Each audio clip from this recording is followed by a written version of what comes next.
Hey, did you know that Angular has its own dedicated browser-based debugging tools? Angular DevTools is a browser extension that brings Angular-specific inspection and profiling directly into your browser's developer tools. You can explore the component tree, inspect live state, and profile change detection as your app runs. In this video, we walk through how to add Angular DevTools to your browser and take a guided tour of its core features. Along the way, you'll see how it helps you debug faster, clearly visualize your application structure, and understand what's happening at runtime. Let's jump in. Before we can use the Angular DevTools, we need to add the extension to our browser. Open a new browser window, access Extensions, then visit the Chrome Web Store or Firefox add-ons. Search for Angular DevTools. There it is. Select it and click Add to Chrome, and it's added as a browser extension. Let's pin it to the toolbar so we can access it more easily. If you have the extensions icon in your toolbar, you can pin and unpin from here. Now we have the Angular DevTools icon on our toolbar. Let's try it out. I have my Star Wars vehicle sales application open in VSCode. I'll run the application. Be sure the application is running in development mode, not in production mode. Then open the developer tools. But notice that there is no Angular tab. The DevTools aren't there. There's no icon in the toolbar. What happened? To answer that question, we need to understand a bit about VSCode and the browser user profile. If I bring up a normal browser window, Chrome already has me logged in. I see my profile picture here, and since I added the Angular DevTools extension from here, it's available under my profile. Going back to my running application, the browser looks a bit different.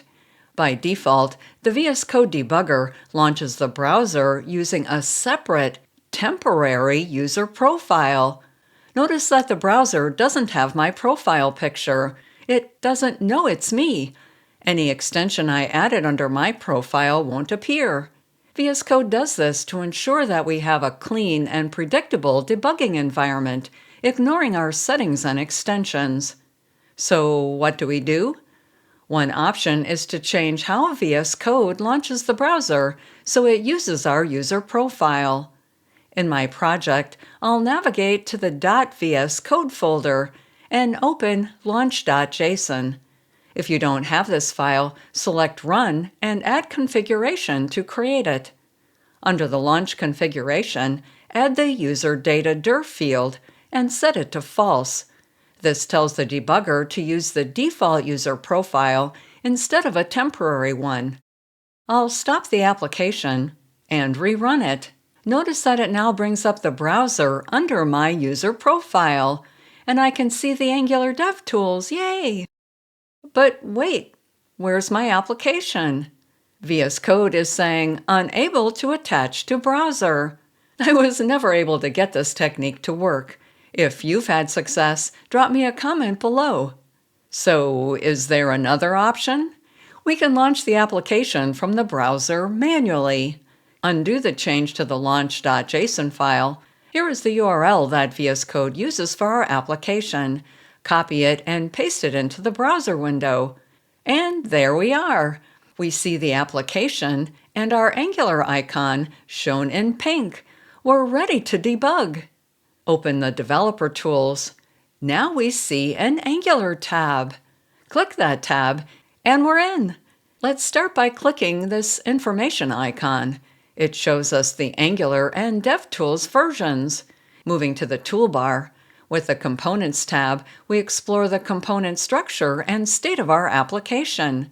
Here is the component tree.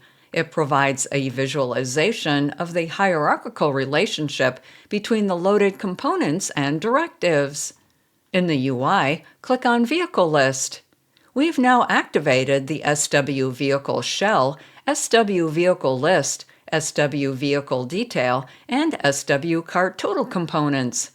Select a vehicle from the list to view its details. Notice that as I hover over the nodes in the component tree, the UI lights up. This helps us see which parts of the component tree map to which UI elements. To do this the other way and map UI elements to the component tree, click the Inspect icon here in the upper left. Then as you hover over the UI elements, the associated component is highlighted in the component tree. Click again to turn it off. Double-click on a node to navigate to the Elements tab. Notice that the DOM node of the clicked element is automatically selected. Going back to the Angular tab, I'll select the SW Vehicle List node to view its state. On the right, we see that the Vehicle List component injects the vehicle service, and below that are the component properties. We can view or edit this component's state. This state includes all signals and other properties declared in the component, and any component inputs and outputs. Let's say there's a problem with how our delivery fee is calculated. It should be free after spending 25,000 credits. Selecting a quantity of 3, we aren't seeing free delivery. In the component tree, select the SW Card Total component. On the right, we see that the subtotal is correctly calculated and is over 25,000 credits.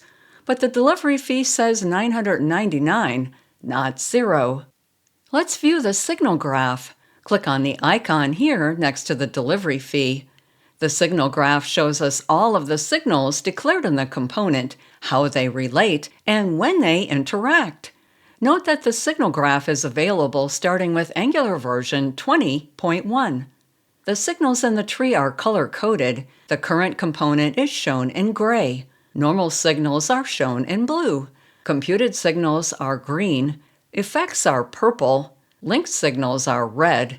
I assume the value is undefined because the tool isn't handling the linked signal value yet. And resources are yellow. The lines show the relationships.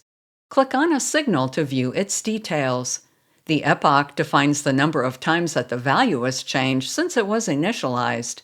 Let's increase the quantity, and we see the map flash, showing us which state values were changed. Instead of changing state through the UI, we can set values directly into the component properties. Let's increase our quantity even more. Press Enter to apply this value to the property. And we again see the map flash to show us how this state change was propagated through our signals. Sweet! Open the source code for this component by clicking the icon here. But since we think there's a problem with the delivery fee, let's open its signal details. We can then open the source file at the line that declares the signal by clicking this button. I'll make the window a bit wider.